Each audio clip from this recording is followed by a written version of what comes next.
Gabrielle Harris, and you're watching The Break.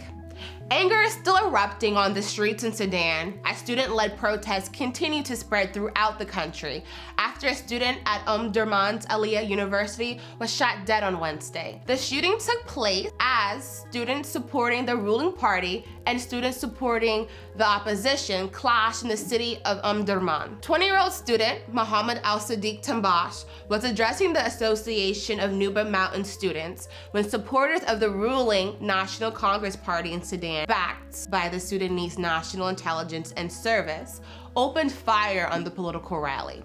According to witnesses speaking to the radio Dembaga, the students gathered to respond to the April 19th shooting of AbuBakar Hassan, a first-year engineering student at the University of Kordofan, who died of a gunshot wound to the head, as another 27 students were also injured, 5 of them seriously.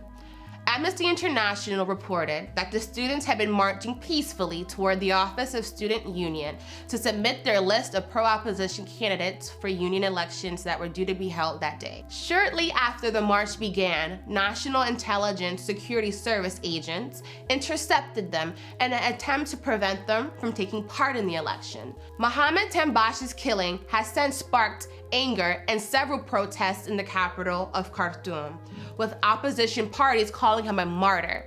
In a press release, the Secretary General of the National Ummah Party, Sarah Nugud Allah, has called for his funeral to trigger, and I quote, an uprising to restore the rights of the Sudanese people.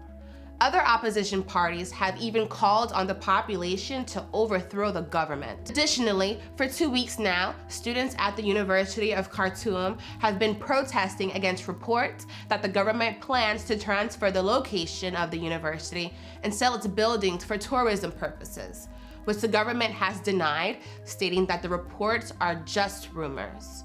Protests continued, and police confronted students with tear gas and water cannons. The water of the cannons dyed blue so that officials could easily identify protesters later. And a group of about 1,000 students gathered on the banks of the Nile River, demanding the release of fellow students who were arrested during demonstrations at the university during a similar rally last week. Clashes between the police and students intensified on Thursday as police fired tear gas during a protest over the killing of a student at Khartoum University on Wednesday. Similar protests by students have also been occurring at the university in Port Sudan. The students are calling these killings of youth the killing of a nation.